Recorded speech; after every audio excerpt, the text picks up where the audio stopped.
Kasih karunia dan damai sejahtera dari Tuhan Allah Bapa kita dan dari anaknya Tuhan Yesus Kristus menyertai kamu sampai selamanya. Amin. Selamat pagi saudaraku. Selamat melakukan semua aktivitas yang baik untuk kemuliaan Tuhan. Dipandu firman-Nya dari 1 Yohanes 4 ayat 9. Demikianlah firman Tuhan. Dalam hal inilah kasih Allah dinyatakan di tengah-tengah kita, yaitu bahwa Allah telah mengutus anaknya yang tunggal ke dalam dunia, supaya kita hidup olehnya. Demikianlah firman Tuhan. Bapak Ibu Saudaraku yang terkasih dalam Yesus, kasih adalah hukum yang terutama, yang harus dilakukan oleh setiap orang yang percaya kepada Yesus Kristus. Hal ini dengan tegas dikatakan oleh Tuhan Yesus dalam Matius 22, ayat 38 sampai dengan 40 demikian.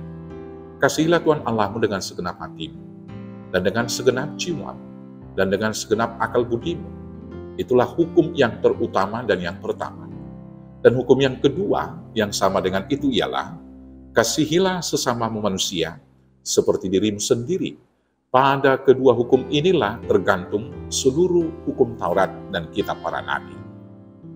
Kita mengasihi karena Allah lebih dahulu mengasihi kita. 1 Yohanes 4 ayat 19. Firman Tuhan hari ini menegaskan kepada kita bahwa kasih Allah dinyatakan dengan mengutus anaknya tinggal bersama dengan kita di dunia ini supaya kita hidup olehnya. Demikian firman Tuhan hari ini. Dalam hal inilah kasih Allah dinyatakan di tengah-tengah kita, yaitu bahwa Allah telah mengutus anak yang tunggal ke dalam dunia supaya kita hidup olehnya.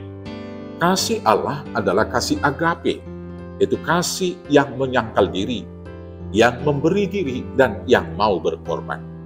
Alkitab menjelaskan tentang kasih Allah sebagai berikut. Yang pertama, kasih Allah itu sangat besar. Kasih Allah kita sangat besar, melebihi segalanya di dunia ini. Paulus mengatakan dalam Efesus 2:4 demikian. Tetapi Allah yang kaya dengan rahmat, oleh karena kasih-Nya yang besar, yang dilimpahkannya kepada kita. Kebesaran kasih Allah dinyatakan dengan memberi anaknya Yesus Kristus menjadi korban untuk menebus dosa kita, supaya kita hidup. Yang kedua, kasih Allah itu tidak terbatas. Kasih Allah tidak terbatas, tidak terukur, dan tidak dapat dilukiskan. Ada seorang penulis himne yang berkata demikian, seandainya seluruh manusia adalah penulis yang memakai seluruh air samudera sebagai tinta, dan langit menjadi kertasnya, dan setiap tangkai di bumi menjadi pena yang dipakai untuk menuliskan semua tentang kasih Allah, tidak akan cukup untuk menuliskan dan menggambarkan kasih Allah yang besar tersebut. Demikianlah luasnya kasih Allah dan sangat besar dan tidak terbatas tersebut. Kasih Allah yang ketiga adalah kekal. Sifat manusia bisa berubah-ubah, keadaan juga bisa berubah, dan standar kebenaran dunia juga bisa berubah-ubah sering dengan kemajuan. Tetapi kasih Allah tidak pernah berubah. Kasih-Nya tetap kemarin, sekarang, besok, dan sampai selama-lamanya. Di dalam Yakobus 1 ayat 17 dikatakan demikian, setiap pemberian yang baik dan setiap anugerah yang sempurna datangnya dari atas, diturunkan dari Bapa segala terang. Padanya tidak ada perubahan atau bayangan karena pertukaran. Selanjutnya dalam Yeremia 31 ayat 3 Allah berkata demikian, Aku mengasihi engkau dengan kasih yang kekal, sebab itu aku melanjutkan kasih setiaku kepadamu.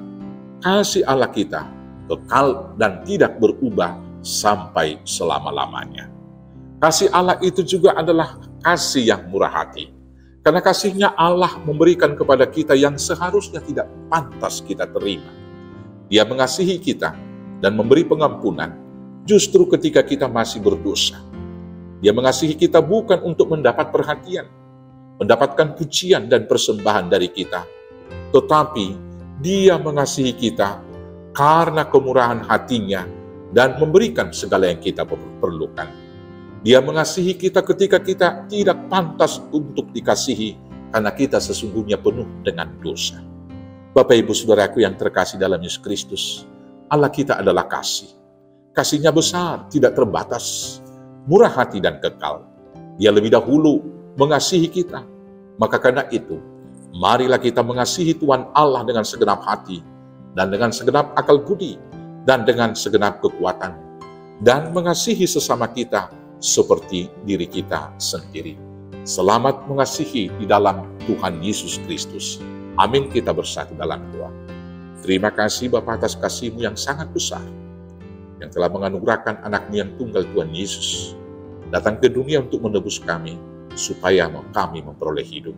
Maka ajar kami untuk hidup dalam kasih yang demikian, memberi hidup kami menjadi korban untuk kemuliaan Tuhan, dan menjadi berkat bagi sesama. Hanya di dalam nama Yesus Kristus Tuhan Juru Selamat kami yang hidup. Amin. Selamat hidup mengasihi, selamat beraktivitas. Tuhan Yesus memberkati. Horas, horas, horas.